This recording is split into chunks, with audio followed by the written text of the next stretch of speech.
in the Trenches podcast. I am Doug, and over here is Tug. How you doing, sir? Doing good, man. How are you? I am not feeling that well, honestly. Well, But I did take a that's nap, that's and it not helps good. a little bit. And we're here to talk football, so I'm okay. So while we're here talking football, I know you're on this quest to go see as many college football games as you can this season. So I gotta Mhm. ask: have you heard of an app called Memento? No. All right, so apparently it's a scrapbook of like a social media type scrapbook of all of the games you go to, so you keep track of it and things like that. It seems pretty cool. You might need to look into that. Um, Alternatively, I can just use the tools on Google Photos and put together my own scrapbook of things. I don't know. We'll Well, figure it you know.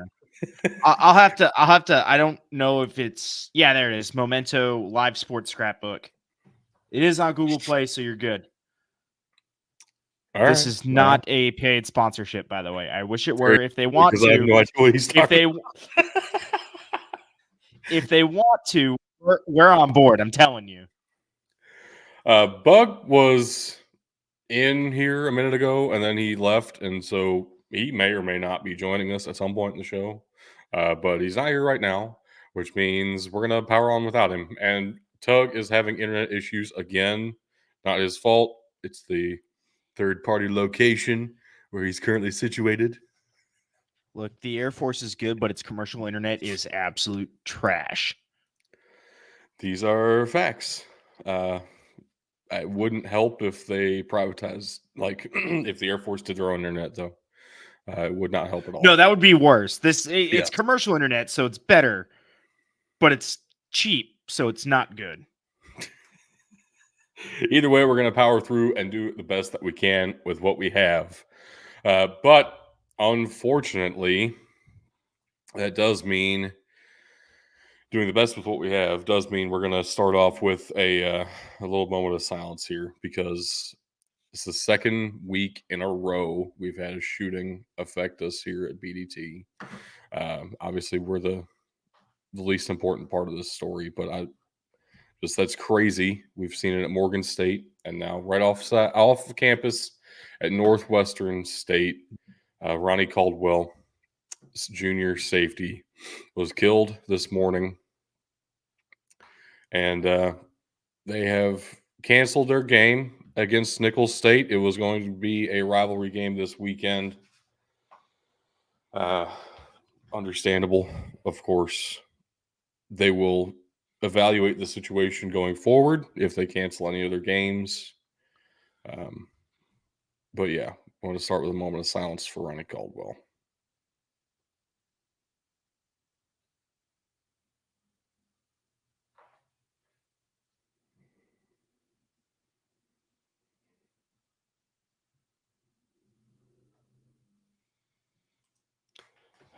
That being said, we have some ranked versus ranked matchups, rivalry We matchups, do. and others We to get do. into this episode.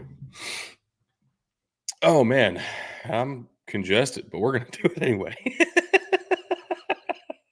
Man, there's only like I said, there's only one way to it.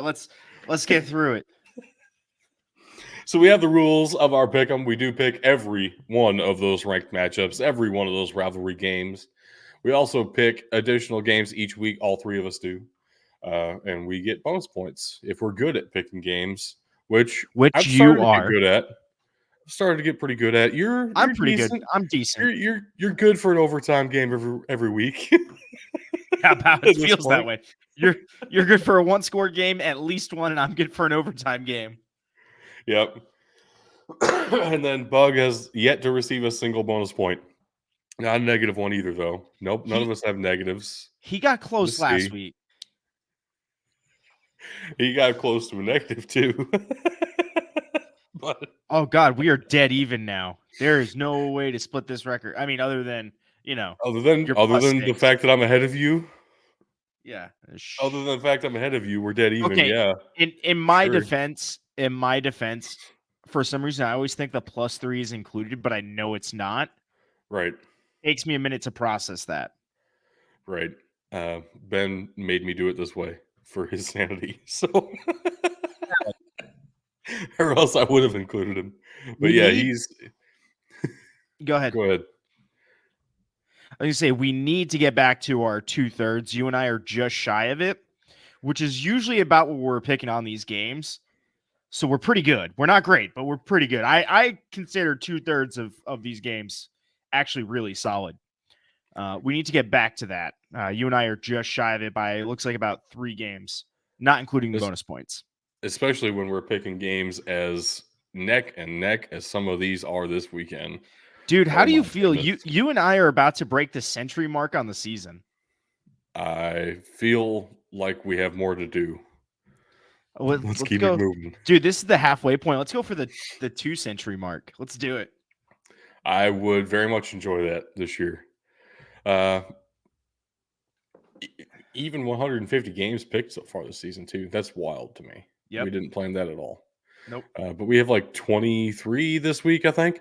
So Oh, let's well, get after it. yeah, man, let's get after it. Starting off with ranked versus ranked matchups here. To start off the weekend, we have a little rivalry in the ranked versus ranked here. The Nickel Trophy battle. North Dakota State taking on North Dakota.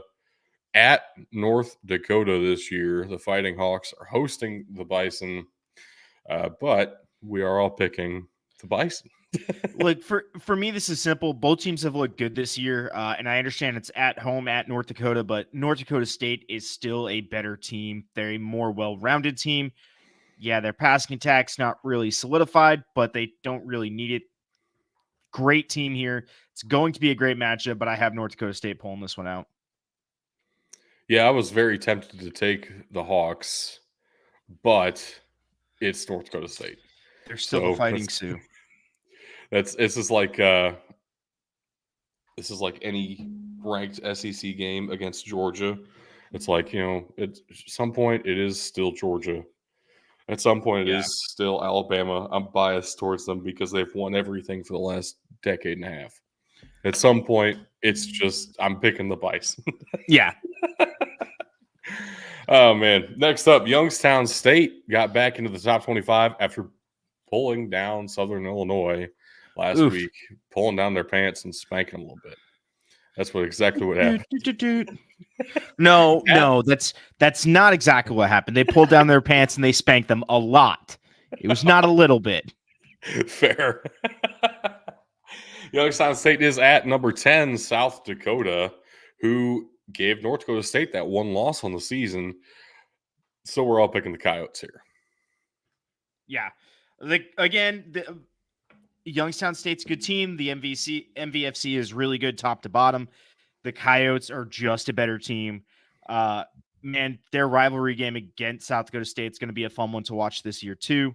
As is North Dakota State. The Dakota marker will be a fun game. North Dakota State at South Dakota State. These guys all have a chance at the playoffs. That's weird. All of these teams we just talked about, these first 4 from the same conference, have a chance at the playoffs.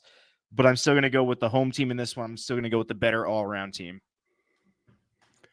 I agree they're an all-around better team, but if this were at Youngstown State, I probably would have gone with the Penguins. And that's fair, especially And it worked after out what for me they did last time. So. I was going to say, especially with what they did at home last week. Holy shit.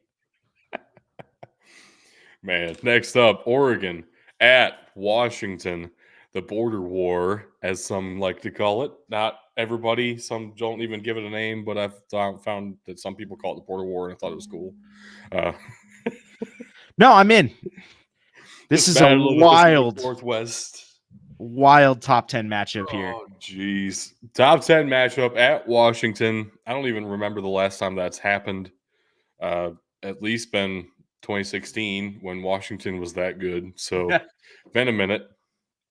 And 2 of the Heisman frontrunners, 2 of the top 3 in Heisman odds at quarterback here, in Penix and Bo Nix.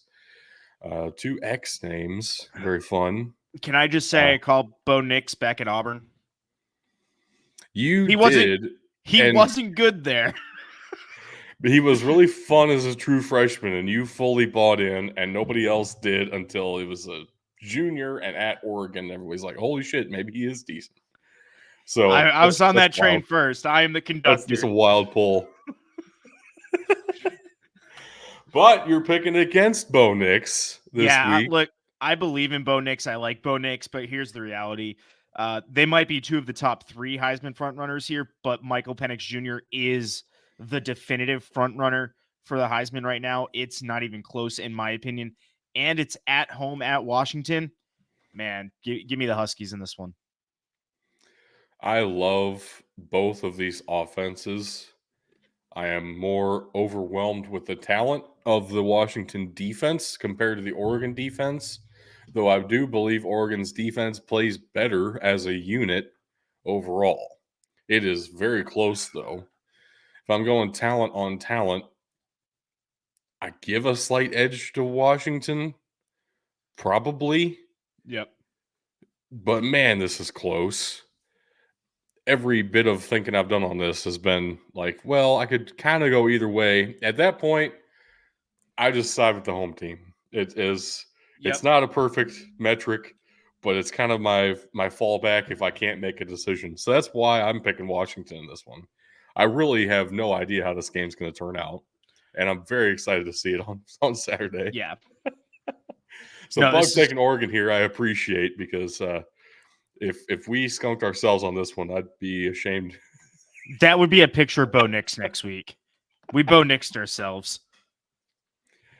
I mean, that kind of works grammatically almost. It feels It like. does. It does. Move on before I figure that one out. Next up, another rivalry game to start off the evening slate of ranked versus ranked games. Number 10, USC at number 21, Notre Dame.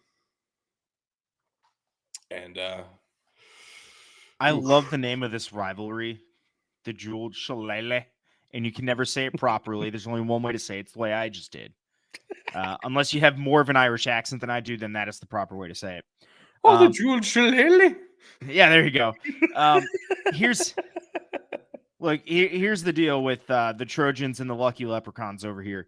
USC has a stellar offense. Do not get me wrong; it is unmatched, almost in college football. Unless But we're talking about Washington, probably. Lincoln Riley has this aversion to defense. He doesn't believe in it. He believes he can outscore every team. I don't know that they can outscore Notre Dame. I'm expecting a higher scoring game. I'm expecting Notre Dame to keep pace. And with that USC defense, I'm going pure on defensive strength here. I'm going to give this to Notre Dame. There are a lot of people out there who've been saying that Notre Dame's offense has looked very poor in recent weeks. I would beg you to consider Ohio State has a top 5 defense in the country right now. Duke has a top 25 defense in the country right now. And they put up 45 points against NC State team who has a better ranked defense than USC. I don't believe the offense is going to be the problem here. Yeah, they turned the ball over against Louisville. That's what Louisville has been doing this season, is getting those turnovers. That's what USC's defense did last season, is what made them so successful until they couldn't figure out how to create turnovers against Utah. So they're kind of in that same boat this year of they're relying on turnovers. Sam Hartman doesn't throw that many interceptions. Louisville was an anomaly because of how great Louisville has been at disguising coverages and getting to the ball. Yeah. USC can't do that. No, see, So here's the thing. USC lives and dies by the turnovers for their defense. The issue is they're not getting turnovers this year, and that's not just Right. against Utah. Right. They maybe popped one. I think they got against Colorado. They almost blew that game. I don't think they got any last week. They almost blew the game against Arizona. Like, Right. no, this is a legit team. This is legit USC's first test of the season. This isn't going to go well for them. It's the I first am not test of the season, and somehow they've already been getting C's. So Yeah. that's why they've been dropping in the rankings, even though they're undefeated, 6-0. Notre Dame is coming in with a 5-2 record and is favored in this game. Bug picking USC, though, I do think there is a case to be made that if they're going to figure it out, this would be the week to do so. Yeah. And you might be able to chalk up the Arizona game to looking ahead to Notre Dame. That's not an effective strategy if you're trying to actually make it to the playoff to look past teams. But it happens. It happens. Yep. Next up, whatever I'm saying. Number What 25, all we know is Miami. there's not going to be a knee in this game. Well, if somebody does knee, it's going to be North Carolina, who is number 12 and undefeated, which is why I'm picking the Tar Heels. They know how to kneel the ball. They do. This, in all reality, should be a much higher ranked matchup. The Hurricanes kind of screwed themselves. Mario Cristobal specifically Not kind of. They did. Yeah, forgot how to knee, or just refuses to. It's like the coach that refuses to punt. He literally refuses to. This has happened multiple times to him now. I mean, two is multiple. Yes, I guess. But he has never taken a knee at any game with Miami. He is also winless against ACC opponents at home at Miami. Mario Cristobal is not really working out for the Hurricanes so far. And what you just said is kind of what I'm looking for the correction here. I know it's a ranked opponent. The talent matches up. This is still this is on the road, so it's even better in their favor. They have more of a chance now. True. I like the fit here. I like the matchup. I'm going to take the Hurricanes. Honestly, I believe in them, but also this might be an anti-skunk pick. Up against who some consider to be the most talented quarterback in this upcoming draft, even with Caleb Williams on the board, Drake May at home, I'm taking the Tar Heels. I would agree if we hadn't spent the past 5 weeks talking about how Drake May doesn't. Oh, wait, nope. That's Devin Leary. Ignore me. I'm mixing up my quarterbacks. We're good. Yep. You're thinking of two different North Carolina guys, and Devin Leary's not even in North Carolina anymore. Nope. So we're good. We're good. Different basketball school. I fixed it. I caught it. We're good. I'm not changing my pick. Let's move on. Number 18, UCLA at number 15, Oregon State is up next. This is scary to me. God damn it. Are we going to chip ourselves again? I think we're going to get chipped now that we've all picked Oregon State here. But Oregon State is at home. Their one loss this season is on the road to a good Washington State team who UCLA turned around and beat. So who knows? Both of these teams are effective at running the football. This is a better stylistic matchup for the Beavers than it was for the Cougars last week. So it's kind of a big part of why I'm willing to take the Beavers even after what Chip did to me.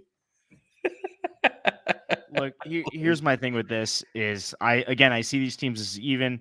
It scares me that we're all picking the Beavers here, but frankly, it's at home for the Beavers, which is becoming a tougher place to play as this team starts to look better. This is the second year in a row now they're piecing it together. I expect that stadium to be rocking, especially for a ranked matchup. Give me the Beavers. I just hope we get another instance of Jonathan Smith's milk the clock hand signal. My God. That was incredible, and he needs to do it more often. That's what I say. God damn. Next up is another ranked versus ranked rivalry this week. Number 16, Montana at number 3, Idaho in the Big Sky for the Little Brown Stein. This is very different than the Little Brown Jug that we talked about last week. This is Little Brown Stein over in Idaho this year. You pour beer out of the Little Brown Jug into the Little Brown Stein. That's how this goes. That's why last week was the jug. This week's the Stein. No, I'm in. I'm just explaining it for everybody else. This game starts at 10:30 Eastern time. It is on ESPN2. one of the first FCS games to be on network TV this season, outside of the Week 0 SWAC matchups. This is a very fun matchup for a lot of reasons, but it feels like we're together on this one. It should be the Idaho Vandals, kind of handily. As you're wearing the hat, I saw it earlier. I was going to make a comment. Yeah. The unfortunate part is this is like the best hat I can find of Idaho, and they have some cool logos, especially historically, and I want one of those, but I can't find many great hats of them. So I got the regular old Idaho hat. It's fine. I'm not bitter. So look, this is a safe pick for me. Now let me explain it. It's not that I think Idaho has this in the bag. It's not going to be a good matchup. This is going to be a fantastic matchup. But I have picked Idaho a bunch this year, and they have not let me down once. So I'm going to continue picking Idaho until they let me down. Also, it's at home for the Vandals. Another big plus. Montana's looked up and down. They finally looked better last week. But this is not a continuation of that this week. They're going to look decent, but it's Idaho's too much. I pretty well agree with that. I would also like to add that I don't believe in the Grizzlies this year, which did let me down last week, but I'm sticking to my guns. The Grizzlies don't look as good as they have in the past, and it's going to bite them, especially against the top two teams in the Big Sky, Idaho and Montana State, later in the season, which is another great rivalry to look forward to. Just say, if only those were rivalry. Oh, God. Yeah. What a brutal time to be a Grizzlies fan. Yeah. But we have other rivalries that aren't necessarily ranked versus ranked games here. Time to talk about some of those. Starting us off with number 1 Georgia at Vanderbilt. Yes, this is a rivalry. Look it up if you don't believe me. Also, all right, we're not going to spend time on this one. It's Georgia. It is Georgia. It is Georgia. It was Georgia. It was always going to be Georgia. Here's my fun fact of the day, though, and this is what I'm actually rooting for in this game. It has been over 5 years since Vanderbilt has scored a touchdown against the Georgia Bulldogs. Oh, my God. So I want to see that happen. And I'm pulling for my boy, Will Shepard, to get deep on one of these Georgia corners. That's all I want to see. Happens one time. It's 65-7. That's okay. Just let's get in the end zone, Commodores. I'm rooting for you. One time. I'll take that prop bet. Georgia's played things pretty close, except for the Kentucky game. They've played everything close for at least a half. So maybe this is the year. We'll see. Next up, the Military Classic of the South, VMI at the Citadel, which we are split on here. Want to share your thoughts here? Yeah, I don't trust any of these teams. Right. Both have looked meh all season. The Citadel might be better than their 0-6 record, but I think in this matchup, VMI stumbles into a win on the road at the Citadel. Man, I really don't have much. These are two not good teams. I'll just put it that way. So it's what do we say for the Bears and the Broncos? It's a cripple fight. That's kind of what's going on here. Well, at least in that they had a battle to see who got the number 1 overall pick of the draft. This is to see who is the cellar dweller in the Southern Conference. Bug is also picking VMI here, which I understand. VMI has looked like the better team this season. If either of these teams if you were to call either of them having a pulse, it would be VMI. The Citadel looks exactly as bad as 0-6 sounds. They haven't played against anybody. So here's why I'm picking the Citadel in this game. It is a rivalry game that they always show up for. It didn't look like they should have had any reason to win it last year, and they did. It's just, this is the Military Classic of the South. I'm picking the Citadel. It's at the Citadel. And actually, the past 4 games of this, past 5, it's been back and forth of the Citadel wins 2, VMI wins 2, the Citadel wins 2. This should be the second of the 2 for Citadel before it goes back to VMI, is my thinking here. Okay. So we're taking. I can get on. I can get on with the superstition. I'm here for it. We're taking the Citadel on this one. That's my whole plan. Do we need to remind the Citadel, like we tend to remind every other team this year, that there are, in fact, 2 halves of football? Do we need to remind the Citadel that there's 11 games in the season, not just 1? Last year they figured out there were at least 2. I think we could get them on the right trajectory. There's still 11.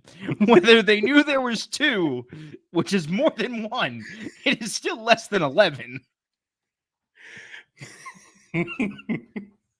Moving on. Next up is Iowa at Wisconsin. Both teams have 1 loss so far on the season, and I don't think there could be more disparate approaches to having the record that they have so far. Iowa has done this purely on the back of their defense because their offense refuses to cooperate, as expected. Wisconsin, on the other hand, I can't wait for the Sickos committee update next week, especially that we have an Iowa game in here. The Wisconsin Badgers this season are really trying to pull off a semi-traditional rebuild of sorts with a couple of transfer options injected on the offensive side of the ball, I guess. I don't know what else to call them. They lost to Washington State at Washington State. Don't blame them for that this year. Washington State looks really good. But how does Wisconsin actually stack up to the Big Ten West? This is our first opportunity to see that on the field. And I'm actually going with the Badgers in this one. It is at home for the Badgers. That shouldn't be such a surprise. But Iowa's defense has been so dang good. That's the thing for me. That is that has been for the last 3 years. So I understand why you're taking Iowa. Yeah, I just think Iowa's defense is too much for Wisconsin to overcome. Let's also call this what it is. This is basically the battle for the Big Ten West representative in the Big Ten championship game, which is traditionally what this matchup entails. It definitely used to be, and then like a couple of teams tried to sneak their way in that conversation. Look, they're Northwestern gets one every 10 years. They're not there. They got one back to back and then fell off a cliff. Yeah, okay, so they got another at least 20. It's an average of 1 per 10 years, man. Okay, fair enough. I'll give you that. Now, Bug's picking the Badgers here as well.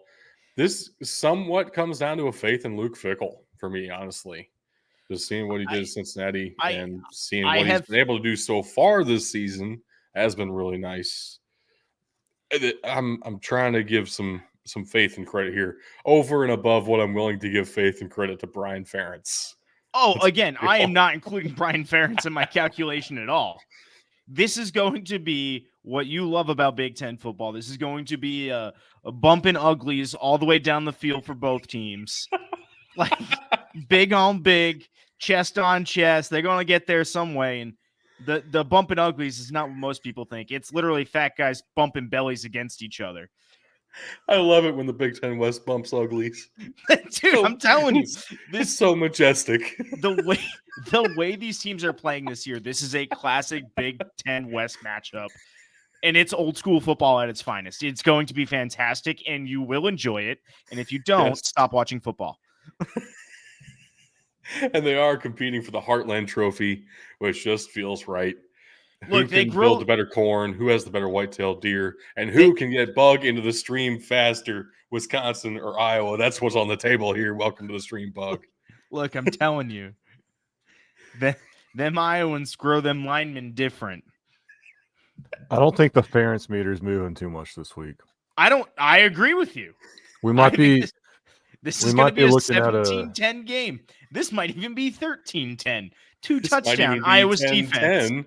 going Yeah. into overtime. Yeah. And it takes 4 overtimes for one of them. It's a 2-point conversion. 12-10. We might be looking at a 0-0 tie going into OT. Realistically, I think that's a possibility. I would love that so much. I think that's more of a possibility than Iowa scoring 25. At the same time, I also think it is very possible we end up with like 24-14 and Wisconsin figures out a way to score 24 on this defense. It's where I'm at. It's possible. We'll see. Taking off next to Bug, did you catch all the comments about the Big Ten West bumping uglies? Yeah, I was here for all that. All right, cool.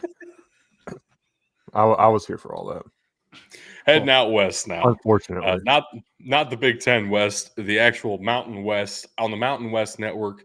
UNLV at Nevada for the Fremont Cannon. Yeah, we're all taking UNLV. Yeah, it sucks fucking ass. It was UNLV.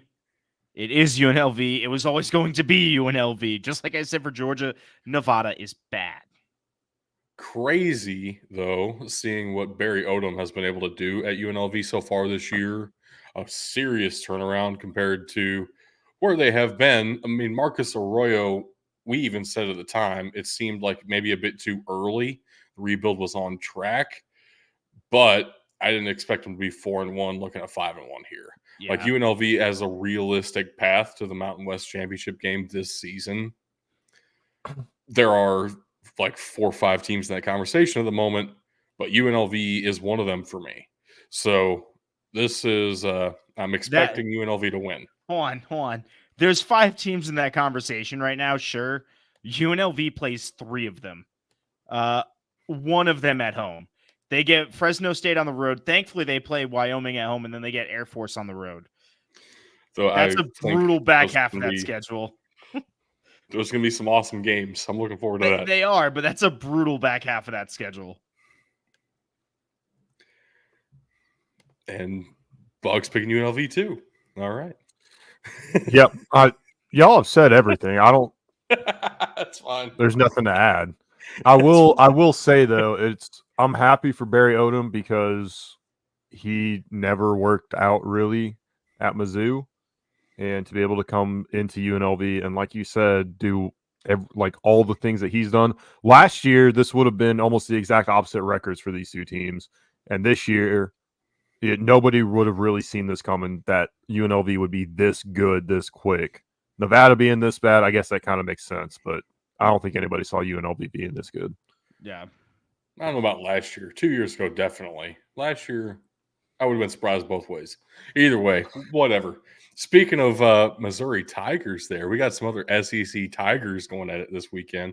Auburn at LSU in the Tiger Bowl. Very exciting. Bug and I are both going with LSU. What are you thinking here, Tug? I'm thinking that I still don't trust Brian Kelly. He just came off a good week, and this is about a 50-50 matchup. Brian Kelly, also like Mario Cristobal, is bad at home. And Auburn actually hasn't looked that bad. I don't know. I'm here. I'm taking the Tigers. It's fun. Not looking that bad and looking on the level offensively of LSU are 2 different things to me this season. That's where I'm at. Defensively, yeah, Auburn might score 40 points. But LSU is going to put up 50 or 60. So yeah, but here's where I see this. I don't see that. Actually, I would probably take the under in this game because Auburn's going to play a very clock controlled type of game. They're not going to beat you with the big flashy play.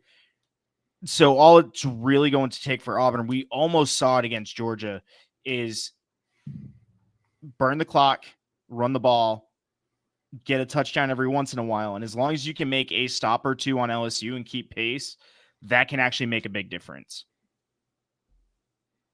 it certainly can make a difference. I'm still taking this LSU offense. I'm not trying to convince you to change your mind. I mean, sounds like you yeah. are, Tug's the only one that changes his mind on the show. That's fine. I'm okay with this. It worked out for me. I was right. Yeah, but you're still chicken shit for doing it. That's fair. The official stance. Even though I changed it for you in the slides, whatever. Fuck you. You could have animated it too, where it kicked that one Right. out, brought the other one in. That would have been perfect.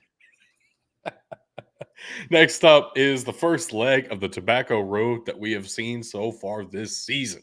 NC State is heading to number 17 Duke on the ACC network, and I'm kind of surprised it's this late in the year to start seeing the Tobacco Road. I know we're only halfway through the season, but it feels like these teams try to play each other fairly early some years. But middle of October, we're getting NC State at Duke.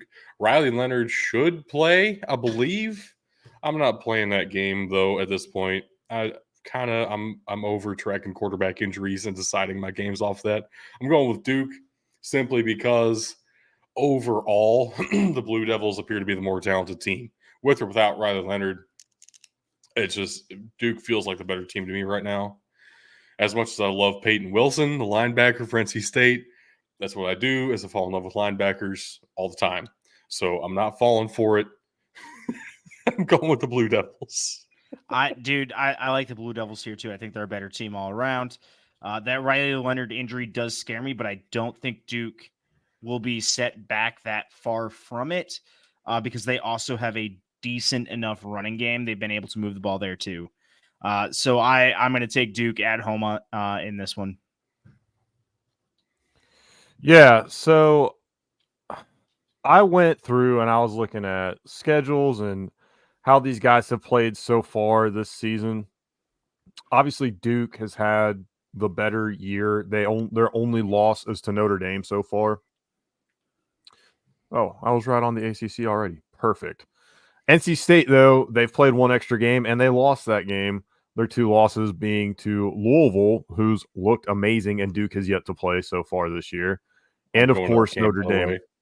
Let's go. Jealous. And, of course, they both share that loss to Notre Dame. Now, NC State lost by a lot more to Notre Dame.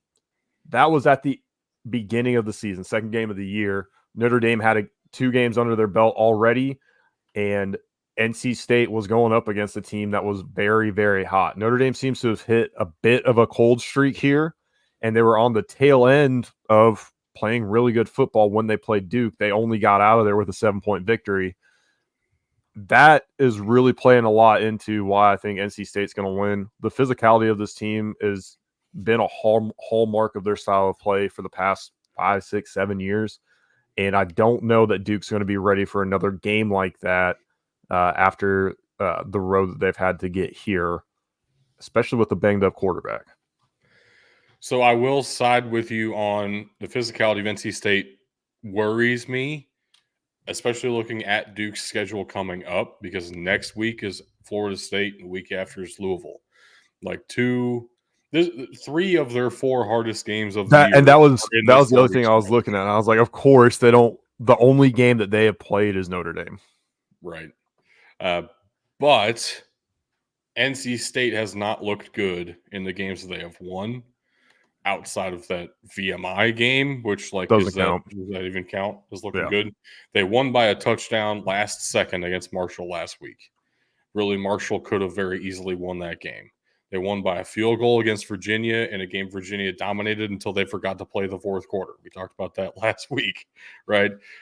They won by 10 against UConn, but UConn's fell off a cliff so hard this year. I couldn't have scripted it to fall off a cliff any harder. The Louisville game is interesting, is 13-10 loss. But the way those defenses stack up against each other, that kind of makes sense to me. Duke's offense is better than Louisville's. That's kind of where I'm at. I feel like Duke has the edge here, even though I do understand the hesitation. Just overall talent level, I'm going with the Blue Devils. Yep, I get it. I'm sticking with Duke. And we know Doug is, so. Good job, Tug. I'm proud of you for sticking to your guns for once. First time in a long time. I'm kidding. It's okay. He's only changed his pick once, but we're never going to let him forget it. Exactly. On to our games of the weekend. Of course, Bug's going to start us off here. What do you got for us, man? How could I pick any other game this weekend than the Memphis versus Tulane game? Now, I'm sorry if you're listening to this live that is taking place tonight, and if you're trying to catch some pregame action, some pregame coverage on Saturday. This game's already happened, and hopefully Memphis will have beaten Tulane. This game takes place at 7 p.m. Eastern on ESPN on Friday night, as we've already mentioned. Going into this, Tulane and Memphis are both 4-1. Tulane has shown a lot more cracks in the armor at this point in the season than they had last year, where they were well on their way to looking unbeatable. Now their one loss is to Ole Miss, a game that they were very much in it, just like Memphis's one loss is to Mizzou, a game they were very much in. Both of these teams had opportunities to win. Memphis, though, played Missouri a lot closer than Tulane played Ole Miss throughout the entire game. Plus, they're playing at home. I know it's fall break down in Memphis. There's high school football going on, but I do think the home field advantage is going to come into this a little bit and give the Tigers the edge and put them at the top of the American Athletic Conference going into the Battle of the Bones next week. Yeah. Go ahead, Tug. What are you thinking? Look, I'm in a large agreement with Bug here. I do like the way Memphis has looked specifically the last few weeks. It looked, at least based on the recovery, their game against Navy was a wake-up call, and they made a lot of corrections from that. Tulane has looked decent, but nothing spectacular. And I think this is a revenge game for Memphis this year, too. So I think there's going to be a little bit of emotion there for him coming into this, trying to settle their place as top in the American. I get all that. I had a feeling, I guess. God damn it. I guess. I don't know what else to call it. I had to pick Tulane in this one. I hate when you go, I had a feeling. It's always right. It's been right once. It was, bro, you say once. I've had you say it a bunch to me before, and every time, like, not on the show. I've had you say this to me many times. It works in private, but on live stream, captured in 4K, it's only happened one time, so I can only claim Wait, is this really in 4K? That's impressive. One of ours is. It's not. It's definitely not. But anyway. I think another thing you got to look at is the way Blake Watson's running the ball, the connection between Seth Hennigan and Demir Blankensee really coming together. The fact that he's now got a number one wide receiver he's confident in, a running game that's solid. Then you add in guys like Rock Taylor, Joseph Skates, Toski Dove. There's a lot to like about this Memphis offense. The defense is the defense. That's unfortunately just the spot that they're in. This seems to be the case with Memphis's defenses every couple of years anyway. If it turns into a shootout, I like Memphis' chances. Toss it up to Toski. Love that. I also love Michael Pratt, and I have since, 2 years ago when I thought Tulane was way underrated as a 2-10 team, and then they came out of nowhere and looked phenomenal last year. And the defense is playing just as well as they did at the end of last year right now. In our defense, we did not pick them to win the American last year, but we knew they were the best 2-10 team in the country the year before. Right. We weren't that surprised that they did that well. I mean, we could say that. I was pretty surprised when they ended up beating USC. Oh no, yeah, 100%. Look, winning the conference, like not being surprised they won the conference, I think is fair for us to say. Everybody and their brother was surprised that they beat USC. Nobody was like, "Oh yeah, they're beating USC for sure." So I, in some ways, I feel like I'm siding with the dynasty, going with the Green Wave here, even though they've only had one good year, actually. Anyway, what's next, Bug? Next up, we're going to some FCS action. We've got Hampton and Monmouth. These are two. This is a 3-2 and 2-3 team. So what's interesting about this game?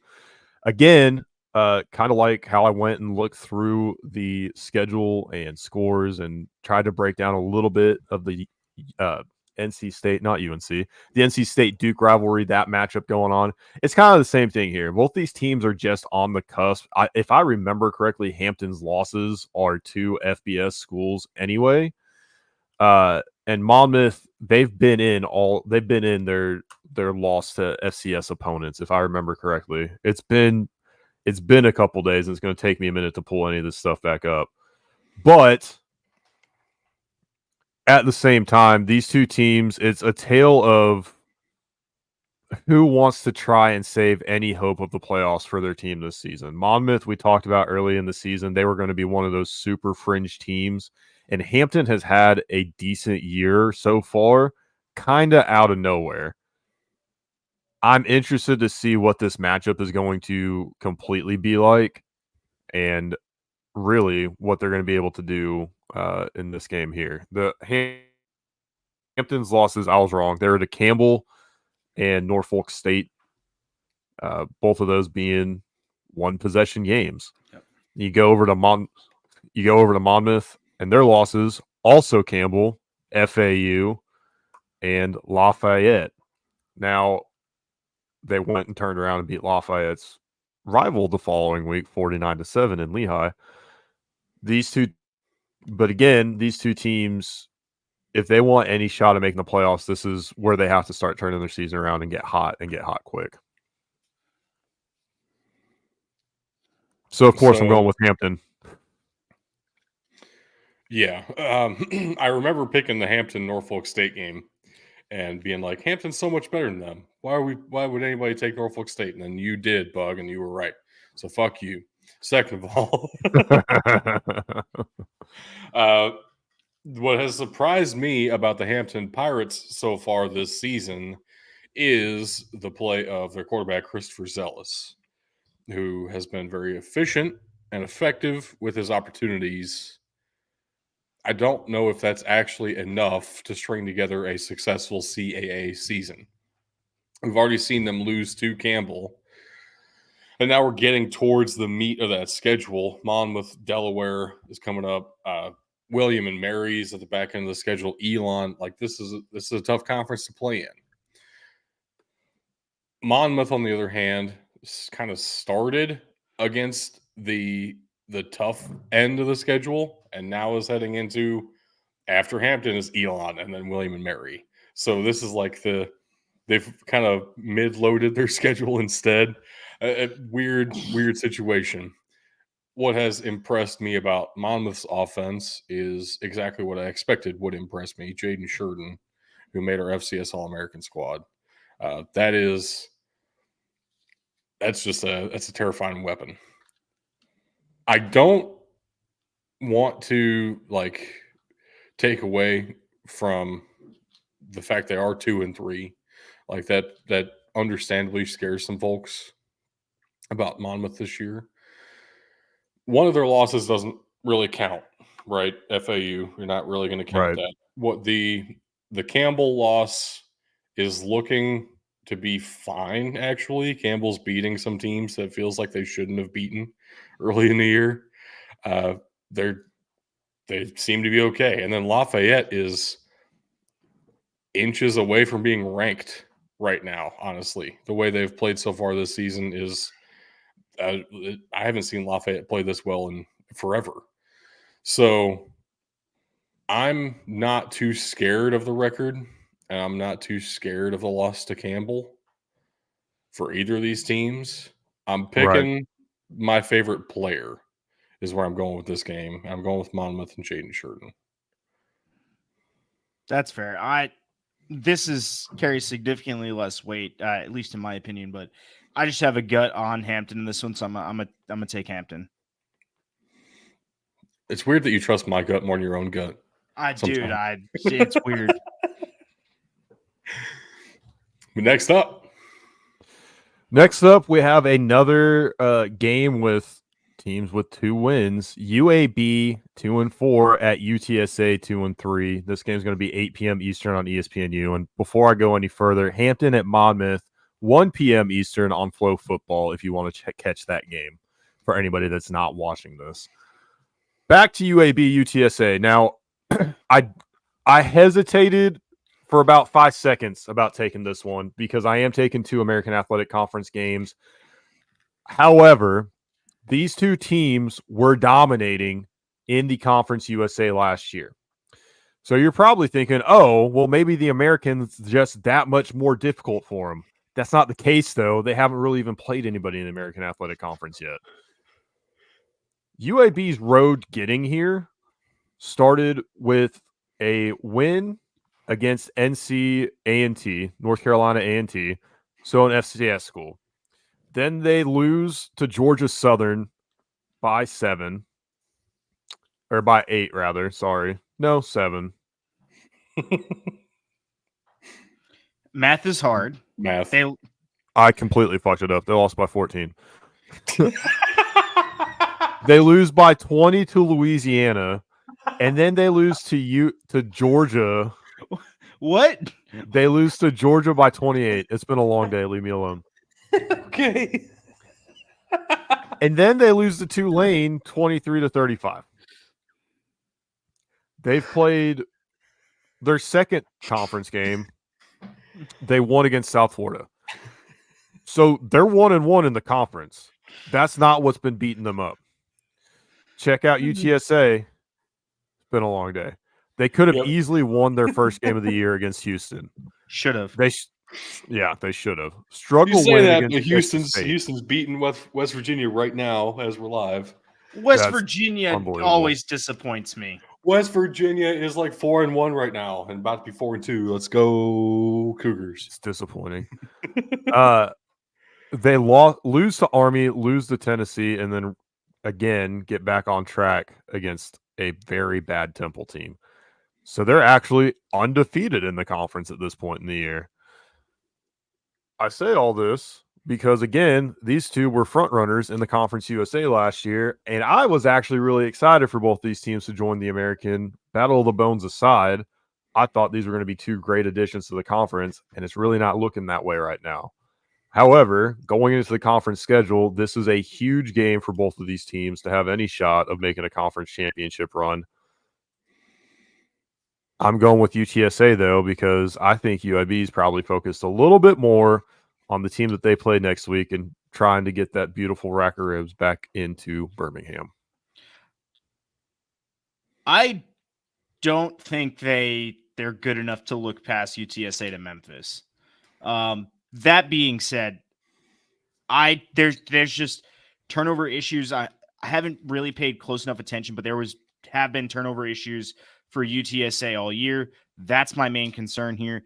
I'm picking the fun pick, which is going to be the Blazers for me. I'm picking the more fun pick, which is the Roadrunners and Frank Harris. A dragon beats a Roadrunner. That's not on Saturday at 8 p.m. Eastern on ESPNU. Or on Saturday mornings, according to Warner Brothers. No, that's a coyote. It's not a dragon. It's same shit, different. No, those are very different. Fair enough. So with the score against Georgia Southern, I kept trying to read it as 39-45 instead of 35-49, and my brain broke, and that's where the math went. Yes, that's where the math went horribly wrong. Yeah, it doesn't work when you flip numbers around. Yes, usually. No, that's why I was like, wait a minute, nothing about this is right. The dyslexia gets us all the time. Yeah. It was not a good time. Oh, man. All right, next up is my games of the weekend here. I have 2 FCS games on tap to start us off. Starting with Gardner Webb at Austin Peay, 2 p.m. on ESPN+. Both teams here have had a pretty interesting road to get to where they are. Austin Peay honestly looked their best game of the season so far was the first half against Tennessee. And Gardner Webb likes to do this now where they just load up the schedule and make it as difficult as possible for themselves.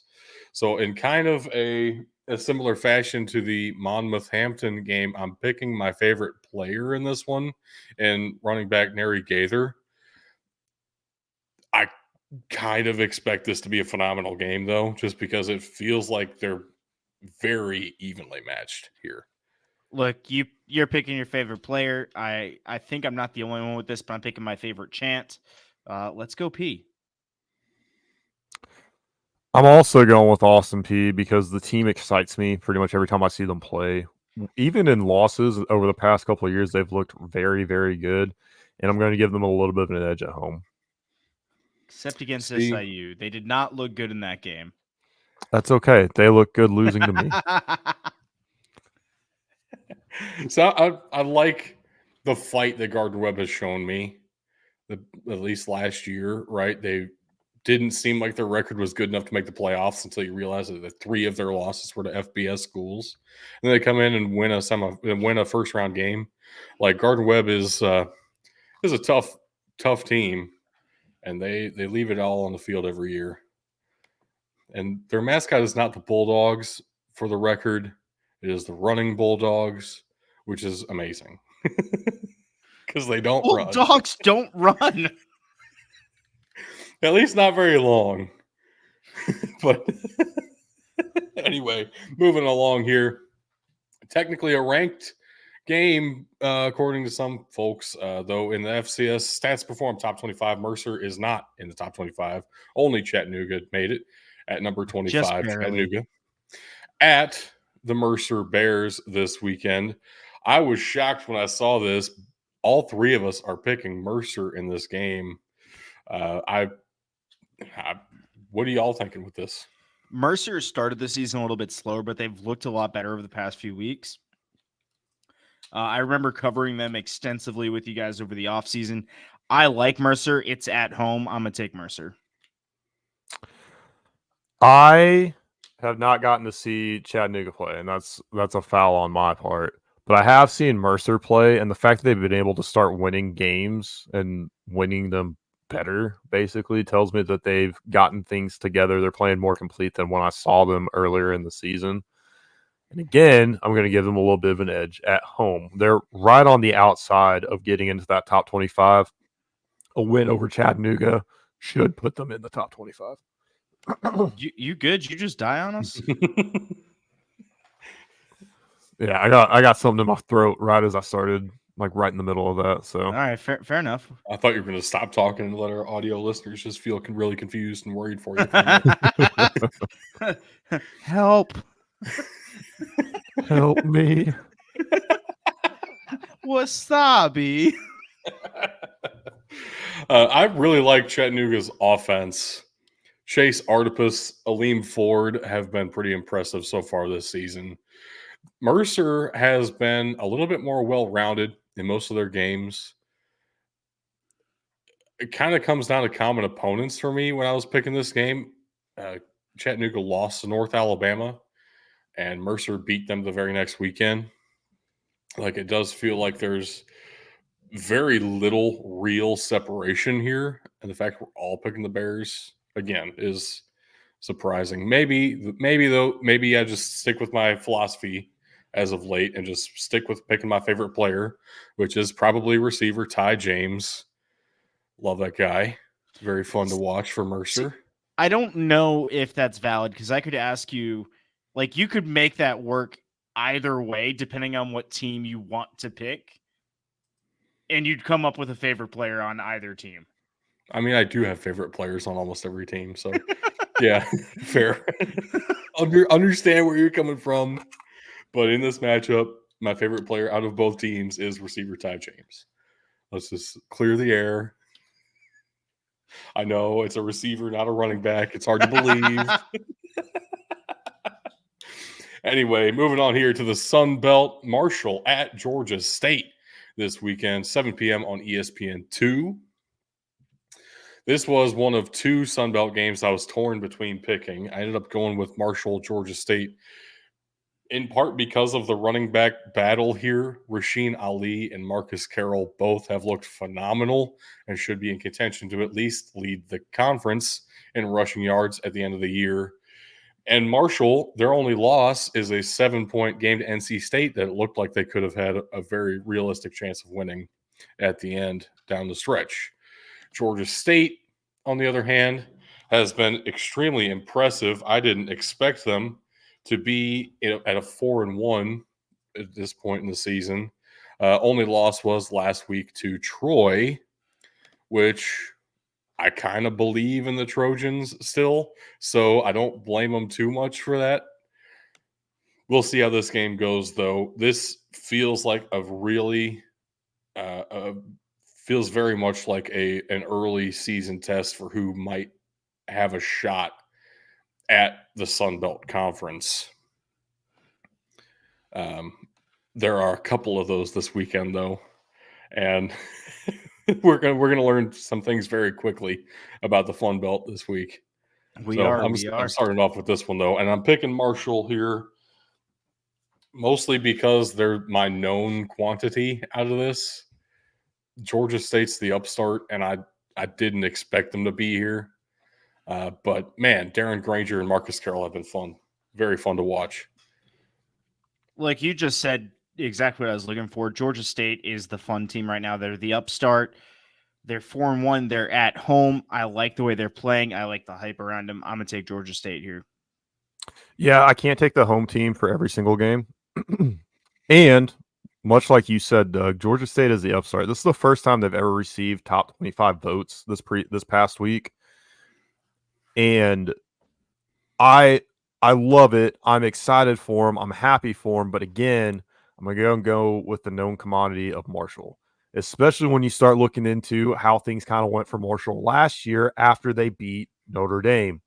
That is kind of the same situation we're finding Georgia State in here, and I'm very concerned that they're not going to be able to live up to that expectation, that hype going into this game. Rouse Mouse, we love you too. And fuck it, Roll Tide. I'm not going to say the other one just to piss you off. I mean, I think you're good with Roll Tide. It counts for something. Moving on, Tug, what do you got for us this weekend? All right, I was struggling to pick an FCS game, and I was looking at this, and you got the fun team in Albany who's been shocking everyone. You've got UNH who came out hot and has been put on quite literally ice. It's not wintertime out there in New Hampshire yet, but you're getting close, and they're already cooling off hard. So I'm almost looking to see how New Hampshire can recover from this, from this start. That being said, I'm not expecting too much. I'm taking the dogs here. I'm taking Albany and the Great Danes. And I think you guys are too. I do think this might be an open shut one, but it could be a good game. No, it feels like it has potential to be phenomenal. Every game in the CAA middle tier feels like it's just great this season. And Albany does feel like a mid-tier CAA team to me, even though they're 4-0 in countable games in the FCS. So if they can keep that up, they're going to be in the playoffs. The only two losses on the season are to Fresno State and Hawaii. And the Hawaii game was so much fun, dude. Worth staying up for, one of those games that starts at midnight. Anyway. Right. If you're looking to watch this game, you guys can catch it on Flow Football at 1 p.m. Eastern. Bud, you got anything to add or just rolling with the Great Danes? Yeah, they've really surprised us, I think, this year. I believe when they started this winning streak, they were a game to watch, and we all kind of just like, Albany's they're not here this year, and we could not have been more wrong. That was week 1. I remember that because we all went against them, and then we got dogged. Yep. Literally. We got Great Dane. Oh, you missed it earlier. We're all picking Washington, so we might get Bo Nixed this week. Yeah, we're not done. We're not done with what potentially could happen. Go on. Oh, I know. Yeah. So my next game, you did derail my thoughts now, and I want to say I hate you guys, but we'll cover that in a minute.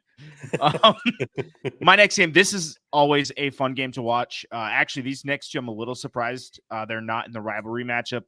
They definitely have. Well, this is the Steve Spurrier Bowl, if we want to call it something. Yeah. I'm taking Florida traveling to South Carolina. The Gators taking on the Cox here, 3:30 Eastern on the SEC network. Look, both of these teams have kind of been hot and cold all year. I've said that before. This is a tough one to look at.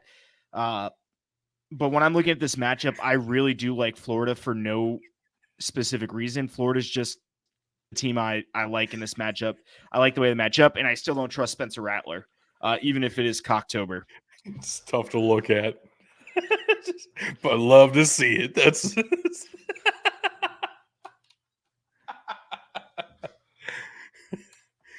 I'm picking Florida as well, simply because I at this point I'm sick of Spencer Rattler.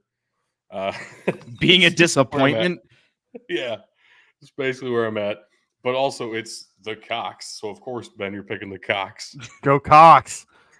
Cocktober. Rouse Mouse knows what's up. Let's go Cox. I'm like, I get it, but also I don't trust them so hard. I fucking love Spencer Rattler too. So go Cox. All right, guys. For the third matchup, this one I'm actually really surprised not a rivalry. I think both schools see it that way, but nobody really talks about it, so it's not recognized as a rivalry. That is not I true. think the Air Force Academy class of 2016 sees it that way. Look, that's everybody, okay? That's all that matters. That is not me It's or Doug about for it. that matter. Look, Or Rouse I Mouse looked for that matter. So you talk about this game all the time, which made me like really triple, quadruple check to make sure this isn't considered a rivalry by either school. The only place I've ever seen called a rivalry, It's there the were like Gazette. 4 articles published in 2016 In that the called it a Gazette. rivalry. That's it. Look, these teams, they really do always play both games. Generally speaking, the home team has the advantage, but they're always close games. That's why I was surprised, actually, that Air Force is 11-point favorites in this matchup. There's no way I would be touching that spread. I would actually be taking Wyoming with the points, but we pick outright here on the show. So outright, I am going to take Air Force with the win. Yes, I know you guys had said you're going to do this. You knew I was going to pick this game like 3 weeks ago. I hate all of you, as I am now about to get Calhouned. No, you're going to get Blue Falcon. You'd get Blue Falcon. As your school's mascot, because Calhoun will Blue Falcon you. Yes, yeah, facts. There you go. No, I really do expect a good game. Both teams are effectively, as far as I'm concerned, 5-0. I will grant Wyoming the one loss to number 4 Texas, and not really hold that against them. And then this, they look good in that game too. And they're not number 4 in Texas anymore either. This is Oklahoma, so this is a big game for Mountain West standings. So we'll see. This will give a definitive. I know Mountain West doesn't do divisions anymore, but this gives a definitive line, looking at both of their schedules for the rest of the season, line to the Mountain West Championship for both these teams. I would very much love to see Air Force lose, because currently, everybody is thinking that they're going to be the ones that get that group of 5 spot in the New Year's 6 bowl games, and I would like my team to get it. So I need Air Force to get a loss. So, and I would love to see the Blue Falcon show up. So so do I at this point. I'm picking Air Force every time they come up, simply in the hopes that we get the Blue Falcon. I will say too that I do believe, at least with one, actually a couple top 25 teams losing this week, the winner of this game has a good chance to get ranked, as they're both receiving votes and they're right on that cusp. So I do think the winner of that game propels themselves into like the 24-25 spot. We'll see. Might need somebody to lose down there, but Oregon State, UCLA might knock somebody out anyway. So, well, yeah, the team that would be nice to lose is also the team I picked to win in Miami. But that would vacate that spot real quick. Looking forward to that one. Can't wait for Miami to fumble with 2 seconds left and lose somehow. Again. All right, so that's our games that we've all picked here. Made some great selections. Looking forward to this weekend. I'm recording all of these games. I'm going to watch all of them while I'm driving home from Murray State Saturday, because I'm watching SIU against Murray State on Saturday. 2 weeks in a row, I'll be watching the Southern Illinois Salukis. Looking forward to that. Sorry. It's fine. I'm cool with it.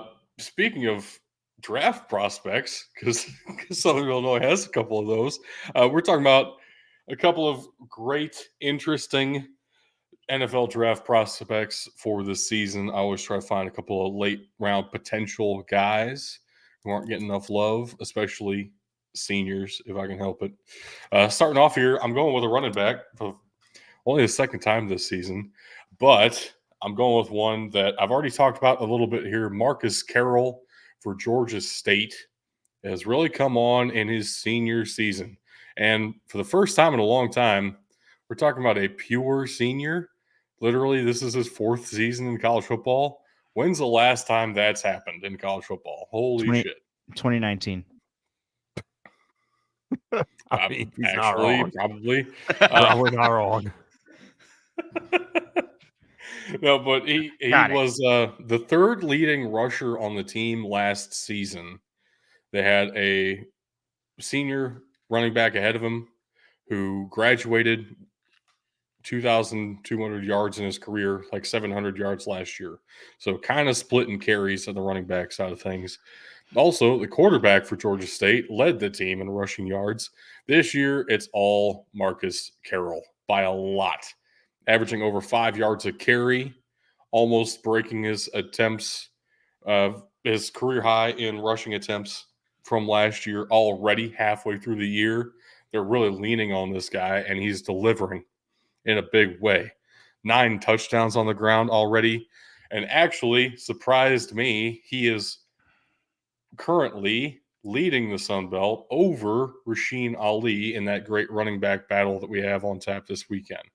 So really excited for the progression of Marcus Carroll here. 5'10", 210 pounds, can really lower the shoulder and lay the boom if he feels like it. And I want to see that happen this weekend against the Thundering Herd. Maybe flip the script on the Thundering Herd a little bit. Maybe be a Thundering Herd of his own right. Also appears to have cleaned up some of the fumble issues from last year. 127 carries and 3 fumbles last year. That's not a great hit rate. You gotta hold on to baby sister there. Yep. But only 1 fumble so far this season, and it appears he's been getting stronger with that. Hopefully that continues, and I want to see him bulldoze some folks and find his way in the end zone this weekend. I gotta say too, we saw this with Roschon Johnson. He was actually, in a lot of regards, there were some people that if they had seen a little bit more from him, he might have been the bigger prospect than Bijan Robinson, because Bijan had so much wear and tear from being the number 1 guy at Texas for so long.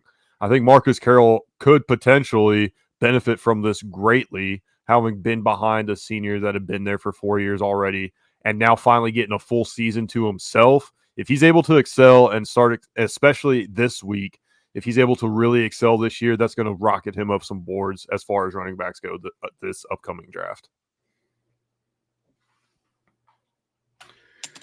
And on defense, another guy who was getting absolutely zero hype to begin the year, but has appeared on a couple of folks' radars after just a phenomenal start to the season.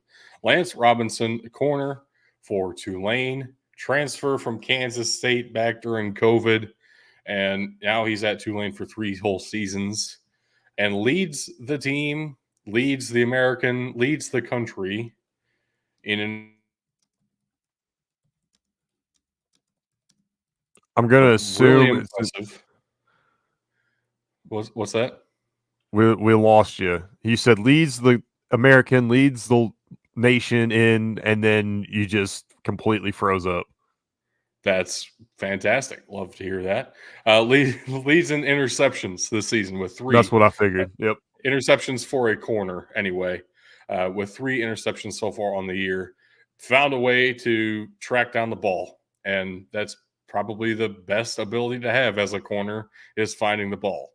So wasn't able to do that early in his career, especially at Kansas State, but now racking up some PBUs and some INTs.